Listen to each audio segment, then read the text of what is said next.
and welcome to Arvos with Harvo in 2023. This is take 2 because I did not know what year it is. It is going to be a very busy year for me. I've got lots of things planned out and hopefully going to do a few more things on this channel as well, going beyond just reading and reviews, but looking at writing and the writing craft, analyzing more things, and hopefully a few more other video ideas as well. But we're going to still keep doing the reviews every month, so let's start with January. Oh, before I forget to, there's going to be new categories. Everything is going to be a new category. I have done a video explaining what the categories are, and then I forgot to... I then changed everything. So this is going to be very impromptu. But the categories for 2023 are going to be as follows. It's all going to appear on this side, yeah. And it's going to be, first of all, is an ABCD, an Austen or a Bronte or a Collins or a Dickens. I don't know why I put Collins in there except to make that joke work, but I want to finish some of these Regency and Victorian era titles and never have to deal with them again, right? So that's that intention. Category 2 is going to be aquatic books, so things about bodies of water, oceans, lakes, rivers. I think I enjoyed that so much as a metaphor last year that I want to really try and continue that, right? So I want to seek out books that deliberately use that kind of metaphor and see where I can go with that. Category number 3 is going to be things with aesthetic covers. This is a strange one, but I found that a lot of the books I read last year, I was thrifting, and so I was buying things that looked the worst because no one wanted them in their house. And so this time I actually want to try and seek out some books by their covers. I want to judge some books by their covers and pick something aesthetic to read. Category number 4 is reading on premise. So something that I can describe in 1 or 2 sentences that sounds cool and unique and hopefully interests people. I want to pick books that might be a little less heard of, but have a really great logline, right? Have a really great immediacy pitch. Category number 6 will be slowpoke. Anything that is big and famous that I have not read yet, and I really should have at this point. Category number 7 is published in 2022. No, wrong.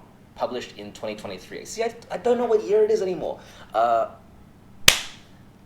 There's this... So at the end of last year, there were call-outs for a critic fellowship. So it was a program where over the course of 2023, you would write a number of book reviews for an Australian publication. And I was going to enter that, but part of the criteria for entering was to submit a review of a book that was published in 2022. And then I sat back and I thought to myself, I have not read a single book that was published during last year. So I'm going to try and rectify that this year, actually follow some of the things that are coming out, hopefully pick out what might win some awards before they win those awards. That will be what is exciting for me. So that is going to be my 7 categories for this year. And next month is going to be weird and different too. So let's get right into it. Nope, I'm clapping on this side because the mirror reversed. All right, and that's my books of January. Got through 7, 1 for each category. Hopefully each one is pretty emblematic of why I want that category to be part of my reads this year. There are some good, some bad, but I'm quite satisfied with what I got through. All right, book number 1, this is the first book I read this year. This is Stoner by John Williams? John Williams. This is known for being an extremely underrated book. The thing on the top, on the little note on the cover says, the greatest novel you've never read. And I don't know, I have this thing of being underrated, right? I feel like if people like something, they need it to not just be good, they also need it to be underrated. They need to have taste, right? They need to like something that not a lot of other people like. And so I find that this novel tends to occupy that for literary fiction. Lots of people will sing the praises of this novel and say it's underrated. It's okay. It's all right. There's some good things about it and some things that I have trouble with. Let's start with the positives, though, is that it is quite beautiful and emotional. It so succinctly tells the story of the life of its main character. His name is it William Stoner? What's his name? Because the second that I say William Stoner, it makes me think that the author named it after himself, but it is absolutely William Stoner. We follow this young man who doesn't really know what to do with his life. He comes from an agricultural family, and he goes to university, does an English language course, and just absolutely falls in love with it. He spends his entire life teaching at this regional university developing a family, marrying the wrong person, and really being held back from greatness. This is a book about an extremely ordinary person. He goes through ordinary challenges, never becomes the kind of hero of his own story, ends up becoming largely forgotten, and the arc of this book is trying to make his life significant when all of the people around him don't regard him as such. There are definitely moments where this really succeeds. You feel so much sympathy for this man, and you really understand why he does everything that he does because of just the clarity of the description. It's written in third person, but it's a very thoughtful and psychological third person where every event seems both believable but also very tailor-made to reveal something about this character. So as literary fiction, as a book which is about a human being and shows what humanity is like, I think it's quite successful. There are two things I don't like about it, and here's where we get into the negatives. The first thing I don't like is that it's a literary book for literary nerds, and it is absolutely unapologetic about it, right? It loves books, and it thinks that people who read books are cool and better than people who don't read books. And to me, I've always found that kind of insufferable. I think I've made that point in my wrap-up for 2022, is that if you don't like books, that's fine, right? And if you don't love every book, that's also okay. You don't have to be a full-on literature nerd to have the full experience of humanity. And this book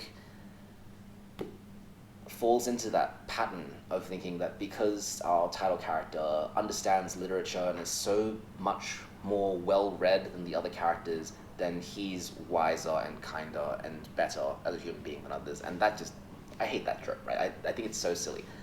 That's one thing I don't like about it. And the other thing I don't like about it is, in its attempt to tell the story of a common man, it accidentally, I don't know if I want to say this, I don't know how deliberate it is, but it's what it has turned to be.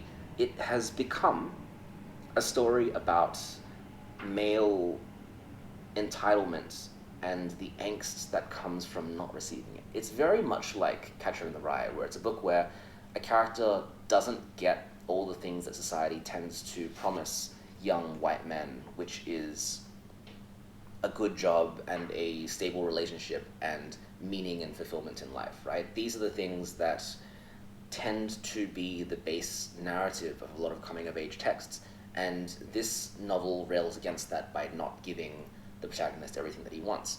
But at times it feels like it's fighting itself, because the title character gets some good things in his life, right? Like, he's a bit stubborn and he can't really compromise on things, but he does have a good job. He is in a marriage, even if it's not loving. He is still able to have moments of joy, but he's so held back by the fact that he doesn't have the specific things that society seems to promise young men, which is that fulfilling relationship and a fulfilling job. Maybe it's not perfect, right? But it's not a tragedy because it isn't perfect. That's my second problem with this. Overall, it kind of evens out. I think it's a very skillful novel that is directed at themes that I personally don't really jive with, so I give this a 3 out of 5. Book number 2 is The Waves by Virginia Woolf. Virginia Woolf is very much an acquired taste, right? I think that the first time I read Woolf properly was Mrs. Dalloway, and I needed to teach Mrs. Dalloway for a Year 12 class in 2019. And I did not like Mrs. Dalloway because I think I was reading it from the angle of how will I make this entertaining for 17-year-olds. And Mrs. Dalloway is a book about being 50 and not being able to change the choices you made in your life, right? Just how do you even begin to explain that to teenagers? So I had a lot of trouble with that. I think I probably didn't appreciate it as much as I possibly could have. I did still recognize that it was good. It was still a very meaningful text. It just didn't have that specific meaning that it could make relevant to either my students or myself, and so I kind of let it fall by the wayside. This time, reading The Waves on my own terms, reading it because I want to read it, it's great. It's really, really good. And it speaks to the specifics of the human mind and soul really poetically. I think the way that it succeeds past Stoner too is that it's really about 6 characters. It's about 6 childhood friends who grow up together and then go their different ways, but not so much about their superficial things, not so much about their jobs or their relationships or the events happening in their life, they are most clearly distinguished by their personality. They react to stimuli in very different ways, which is interesting to me. I think that this book can be hard to read because it's dialogue. It's entirely dialogue. It's just the characters speaking out their lives, and it keeps oscillating back and forth between each character. If you can't tell them apart very easily, the book becomes a lot less satisfying. So what I actually did when I read was each character, I gave them a little voice in my head. I don't know how many people do this when they read, but I kind of hear characters speak when they do dialogue. I know this actually slows you down when you read because you tend to read faster than you listen, but for this book, I decided deliberately I would slow down. I would let these characters speak in my mind, and every character would have a different voice. And so I would always be familiar with who's talking and what they're trying to express. I thought it made some incredibly interesting points about extroversion and introversion in particular. We had characters who explain in a party or in a social setting why they do what they do. A lot of characters also admire literature or want to go into writing. I know I just complained about Stoner having this problem, but I like the way that Virginia Woolf did it here. I thought that the way that she represented writers was interesting and quite entertaining.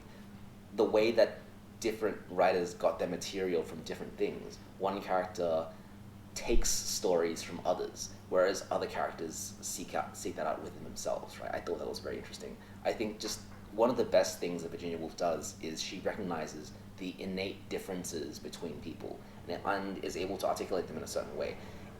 It's kind of like reading a horoscope, really. It's kind of like reading a description of a personality type and thinking, yes, I am like that, or no, I'm not like that, which is very entertaining in its own way. So that's The Waves. Also, I forgot, this falls into the oceanic category, and it is bound together by this overarching metaphor of waves at the beach. I don't really know why. Now that I've said it out loud, I don't know why that metaphor is there. I guess it's like kind of different phases of an individual life and the waves waxing and waning. Yeah, if you took that out though, I probably wouldn't have minded. I think overall it does feel very experimental as a book, and there is a bit of resistance. So you can't read this as you would just a normal story with a beginning, middle, and an end. But if you can vibe with what the author is trying to do here with the 6 different characters, I've had a really great time. And so I would give this a 5 out of 5 if you know what you're getting into, if you're in the right mood for it, and if you can differentiate these characters. There is a lot of really interesting stuff to be gleaned from this book. Book number 3, this is my Jane Austen for the month. It is Sensibility. It is my third? Really? Only the third Jane Austen book? Yeah, it's only my third Jane Austen book. So I've read Pride and Prejudice, and last year I read Emma, and this year, starting it off, I'm going to read Sense and Sensibility. I hate this title, it's so hard to say aloud. This is Jane Austen's first published novel. It is the one that she published anonymously and got a bit of praise, and it was the foundation for a lot of her later works. So we follow 2 sisters, and in classic Regency fashion, we get their entire family situation before we even know what they do. We have Marianne and Eleanor, and Eleanor is a very reserved kind of character. She thinks before she does things. She's always thinking about the consequences of her actions, whereas Marianne is impulsive and emotional and acts based on those things rather than actually trying to rationalize out her situation. We have these 2 sisters who are contrasted against each other, and they are just messed around in their relationships. So the interesting thing here is that we have these 2 characters who are basically not the opposite, but they embody very different character traits. One embodies sense, like having good sense, and the other embodies sensibility, which in the Regency era actually was more about impulsiveness. It was more about perceiving something in just your internal sense and immediately going, yeah, that's it, and not thinking more deeply about it. It's a bit silly to explain now, but it's kind of like sensing in the Myers-Briggs test. That's what the sensibility refers to. One of them is the sense, and one of them is the sensibility. I don't know. Regency era context is weird, man. And they have these misfortunes in their relationships, right? So It's so funny. They would just fall head over heels in love with this person, and that person is like, okay, cool. Why did I do that? Okay, and and then because these two characters are so different in their values and their personality, we see them react differently, and we get to judge them, and we think, which one are we more like? I think that's really the entirety of the fun of this text, right? It's just being able to judge people. That's the whole draw of reading Jane Austen, is that you judge people. So I would give it a 3 out of 5. It's some bits of it are fun. There's a reason why it is not as famous as some of the other ones. You can really start to see her style start to develop here. There are some really frustrating sentences that are so long, hard to figure out what they are trying to say. It's not a breezy read, but it's not too difficult either. The plot is not that complicated. All right, 3 out of 5. Okay, book number 4 is Beloved by Toni Morrison. This is my slowpoke because I can't believe I have not read this until now. I have not given Toni Morrison the respect or attention that I think I really should have, based on how much influence she has had on modern literature, especially modern African American literature, and having read Sula at university and not enjoying or not really understanding it, to now, it's been 10 years since I've read one of her novels, and this one really showed me what I've been missing out on, because I think that, yeah, it really is. Sula was the very first novel I read at university. Sula was for a unit called Constructing the Fictive Self, and was about looking at identity as explored through literature. Sula is about a African-American woman who refuses to conform with the kinds of values of her society. And as a teenager at the time, I didn't really empathize with the kind of struggles that she was going through.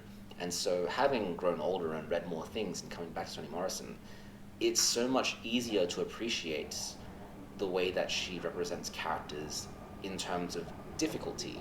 They're not nice people, they're not good people, but they're complex people. And we always understand why they are the way they are, right? We're never just hating a character for no good reason.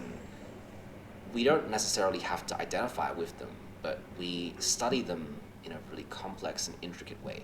And that's exactly what happens here with Beloved. I think the most interesting thing to start off with is just how Toni Morrison came to the story, which is that she read an article about a young woman who, when slavery was abolished in their states, she ran away with her 2 children, and rather than subject them to a life of slavery when she was captured, she ended up killing her very young child, and on the gravestone was written the word beloved. That's such a conflicting image, right? Because it is an act of love, but it is an act of violence. And that's the kind of thing that arises due to the ongoing legacy of slavery and injustice that happened in, well, not just America, or all around the world in the 1800s. This book reckons with that trauma, and it's really about the kinds of things that happen as a result of the layers and layers of trauma that happen due to that disadvantage. And I think the way I would describe this book is that it is a haunted house story where the ghost is trauma, but it's also literally a ghost. And we start in this manner that where our protagonist Seth is living with her surviving daughter named Denver. Oh my goodness, I'm so bad at this. I'm not cutting that. Lives with her daughter Denver, and it starts with the passing of the grandmother, and because of that, the house is very violently haunted by the ghost of Seth's daughter, who Seth killed, named Beloved. And she only has this name because Beloved was engraved on the tombstone, and the protagonist couldn't even afford to write Dearly Beloved, so she could only write Beloved. We have a character from Seth's past arrive at the house, someone who was in the same plantation as Seth when they were slaves, and because of this, the ghost is agitated, and a young woman named Beloved walks out of the nearby river and comes to live with Seth and her family. And so this book is really fixated on that question of, what is this person? Who is this person who has walked out of the river? Is it truly the ghost come back to life of Seth's murdered child, or is it something else? What does this really represent, and what does this mean for Seth as a mother, having done this but now having been given an opportunity to recede or atone for the things that she's gone through?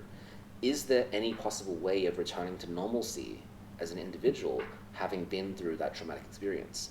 And in the grand ghost story tradition, it messes with the reader's perceptions so much. I felt gaslit so much reading this novel. It's like, you really can't tell what's really happening or what characters' intentions truly are. And the way the novel plays with time is also so fascinating, because the timeline of this novel is complex, right? Seth travels around America a lot, and in each situation there are these salient moments where characters will keep referring back to. And because of these salient moments, it allows Toni Morrison to just jump back and forth immediately in time. Sometimes we'll be reading a sentence and you'll jump back to another time frame in immediately the next sentence, not even a new paragraph. So it can be quite hard to follow, but that whole non-linear attitude towards time allows the exploration of trauma to be so much more rich. We don't just see characters suffering or wallowing. Instead, we understand the way that trauma really breaks time. Trauma finds ways of coming back and appears and disappears and travels on a whole different wavelength to our normal world experience. And I think this novel encapsulates that so well. It uses the Southern Gothic ghost story motif really effectively as well, and it manages to be about this very traumatic situation without feeling overbearing or exploitative, right? You're not reading this book because it's the one about the mother who murders her daughter. You're reading this book because, in spite of all of that, they found ways to make it beautiful. I think that's something really remarkable, and so this absolutely gets a 5 out of 5. It's a tough read, and it's not something that I would recommend to read lightly. It definitely takes your concentration and takes some knowledge of the historical era, and it's just difficult. But I felt like it was a really good challenge, and I got so much out of reading this, so it's a 5 out of 5. Book 6 is Dead Souls by Nikolai Gogol. This is a Russian epic that is not finished, and I wish I knew that before I started, because midway into the book I realized, I was not going to get any satisfying closure from this text.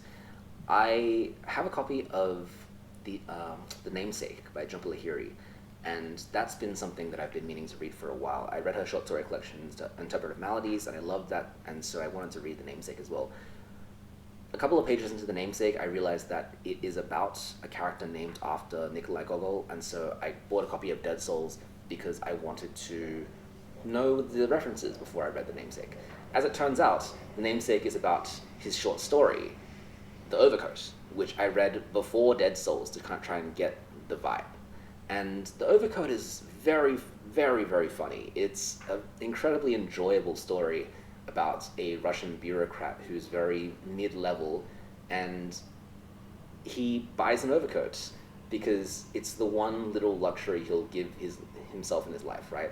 And of course, because it's a Russian story, he wears it like once and then it's immediately stolen.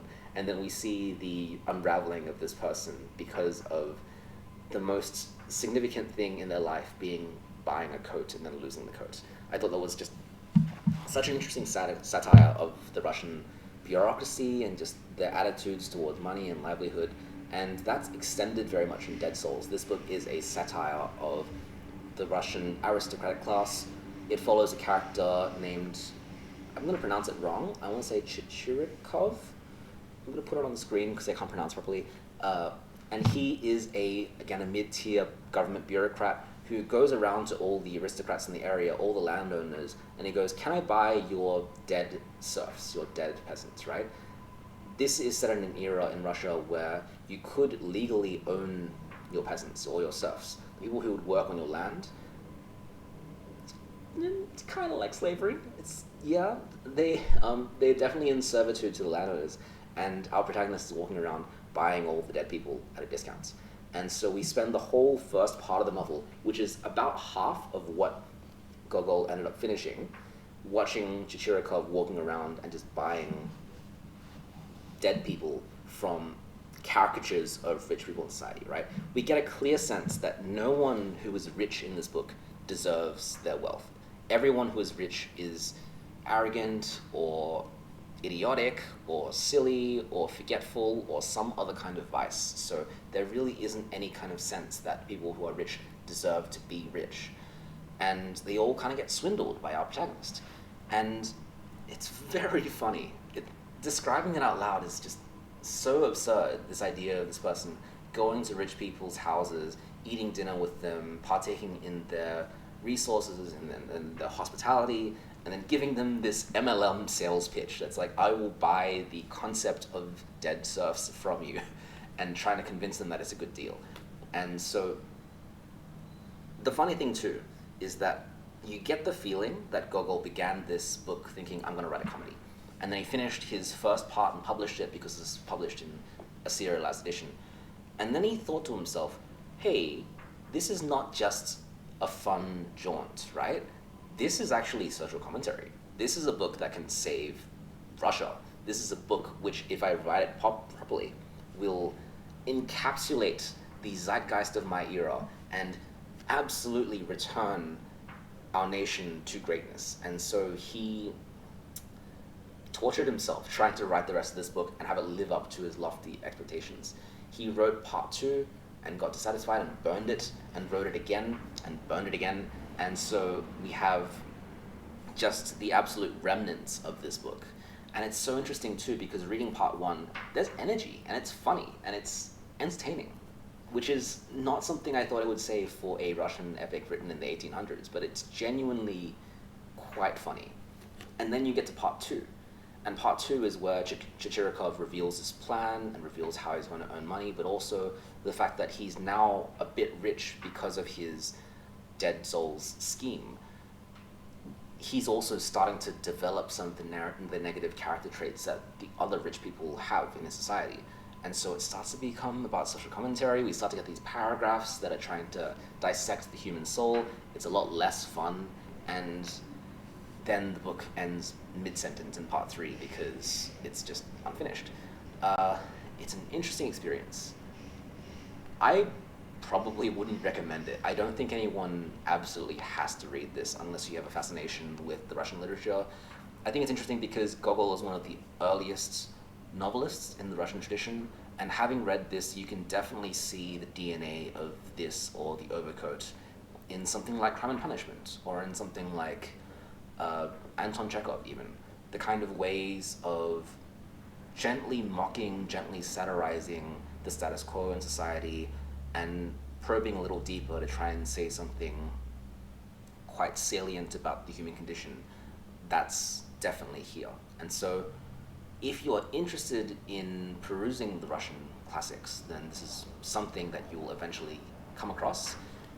Even if it isn't finished, I think that there is a lot of worthwhile stuff here. I think the first part is quite entertaining, quite funny.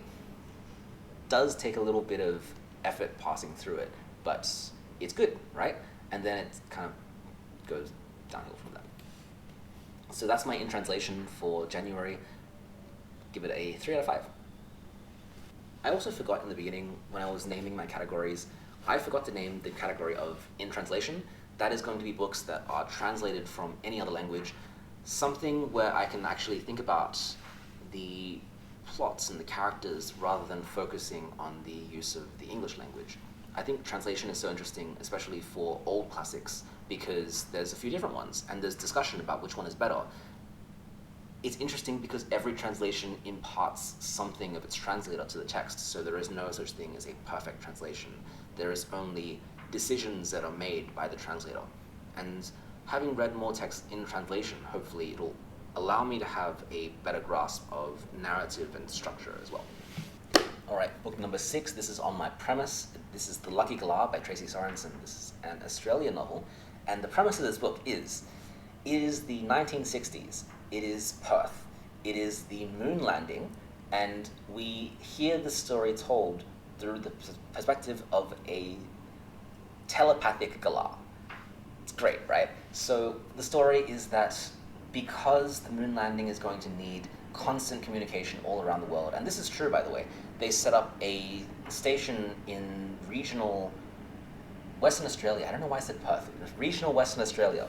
And they use that to communicate to the astronauts going to the moon. And because they need to lay down all of this technological infrastructure in the middle of nowhere, a lot of wildlife got tangled up in it. And because the Galahs perched on a lot of the electrical cables, they became connected and they became able to listen to the electronic communications. And so we get our title character, Lucky, who is a Galah, and he receives transmissions from the dish. And so it's able to just know everything about these characters through their communications.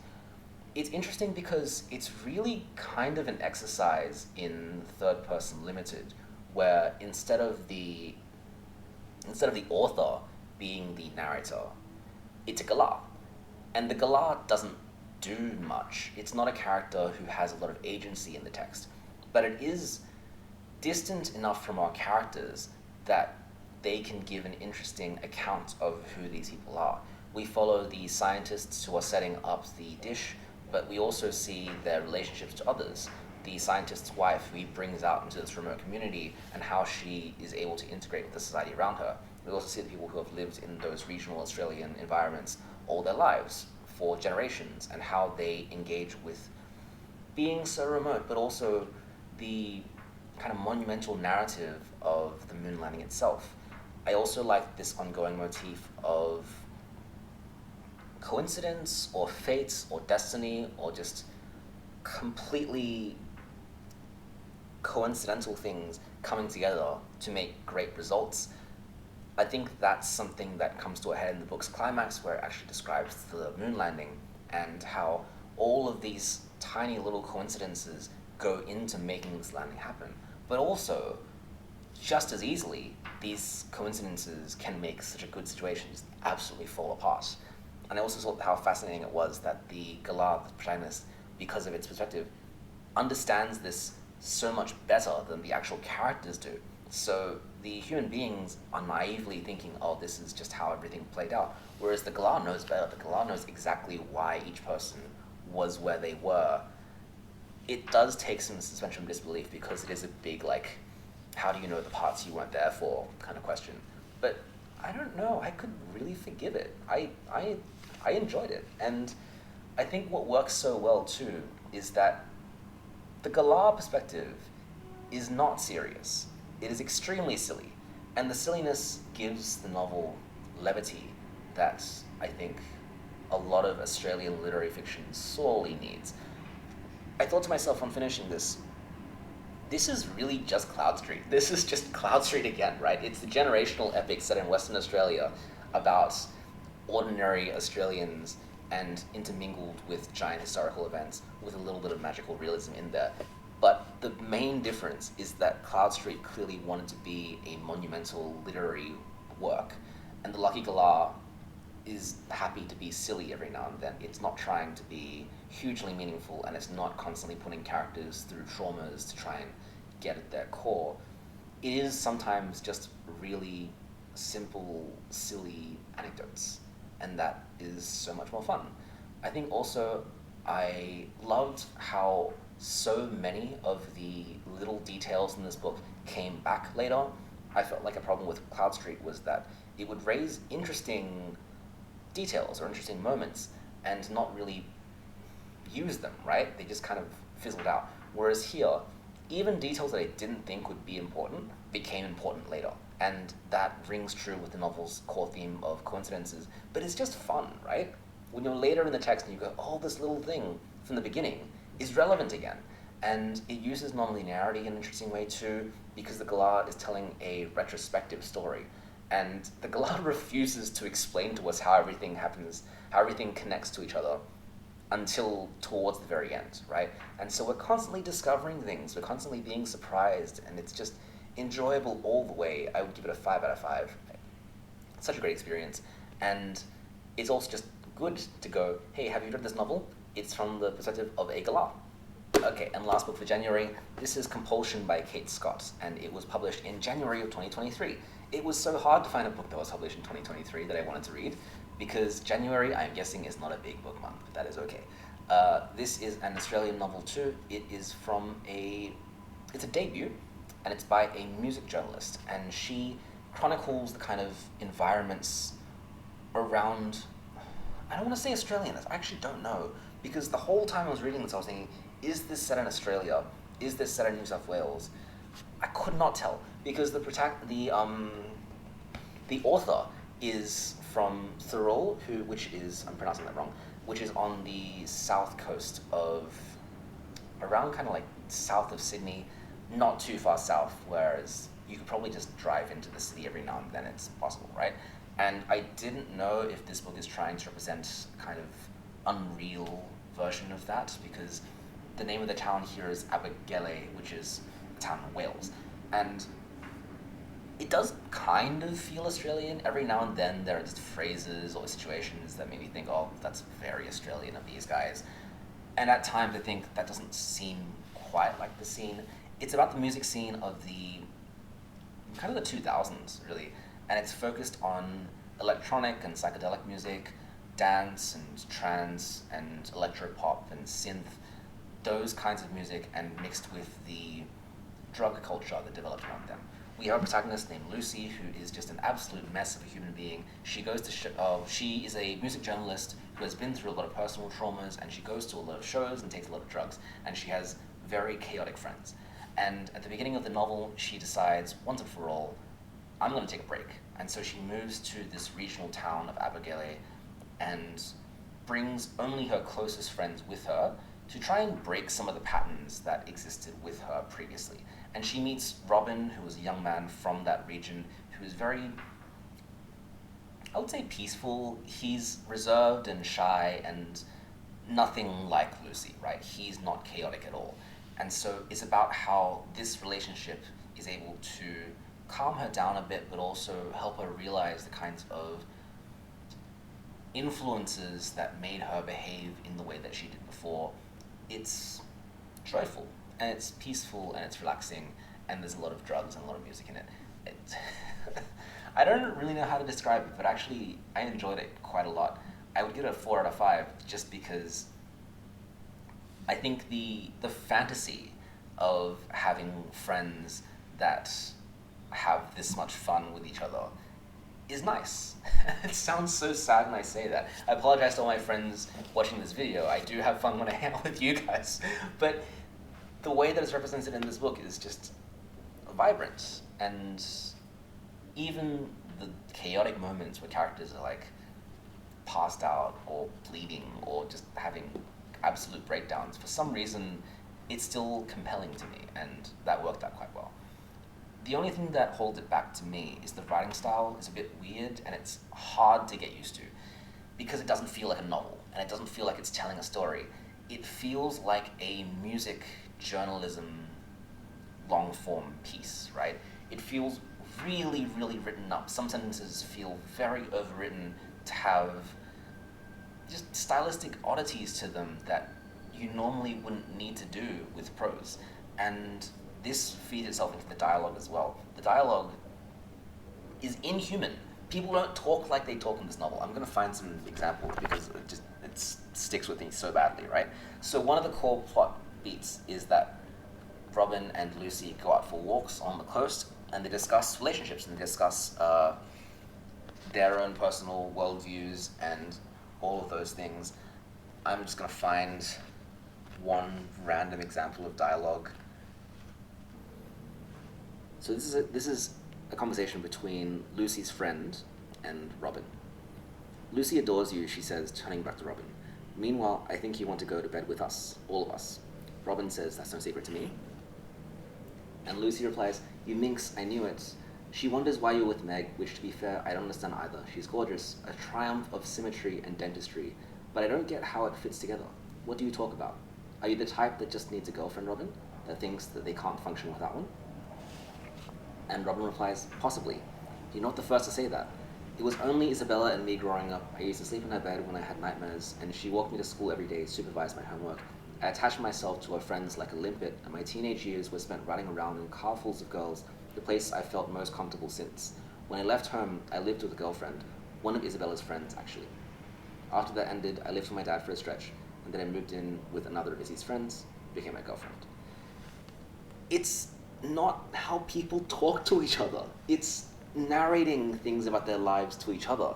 And if you're frustrated by that, you will have a hard time reading this novel because there's just such an unreality to it. It does not feel anything like Friends. It's a fantasy novel. It's a fantasy of being cool. Imagine if you were cool. It's a book about being that specific kind of cool that's in those music magazines where you think every moment of your life is significant and edgy and clean and drug-fueled and other descriptions, right? It worked, but I've seen a lot of people, well, not a lot, because not many people talking about this is very new. I've seen some people say that turned it off for them, and I can see that happening. But for me, I did enjoy it. If you can move past that, and move past the fact that whenever characters listen to music, they'll list like 10 songs, and the pacing is just ruined because you're just looking at names of songs and you don't know what those songs sound like, then it's a great book. It also comes with a playlist, so if you want to know the vibe of this book, go to Spotify and look up I Object, ABGECT, exclamation mark, a mixtape. It's by Kate Scott, and it's a lot of the music that they refer to in the book. I think having listened to some of those songs in that mixtape, songs on that playlist, I understand the vibe of this book a lot more. It's definitely that kind of time and energy. Not really what I grew up with, but I can appreciate it. Okay, and thanks for joining. That's my books of January. So this will be the format going forward for the rest of the year, and I will also try to have a few more videos in between looking at analysis or looking at patterns, right? I want to start a trend of just doing videos like, I read every X and here's what I thought. Unfortunately, I have not read that much yet, but hopefully at some point this year I can do, I've read every Jane Austen, here's what I thought, or I've read every, I don't know, I'll get to it. And in February, instead of doing the 7 categories, I've instead queued up every short book that I own, and there's that tower behind me that is slightly larger than my head, right? And I'm going to try and read a book a day, and I will chronicle that one a day and see how things go. I will be a lot faster with that, so I think my method will be doing maybe 1 or 2 sentences per book and just cramming that all together and seeing how it goes. This is my quick strategy to getting to 100 books by the end of the year, and then I can never have to worry about it ever again. All right, and I will see you guys next time. Thank you for joining. Goodbye.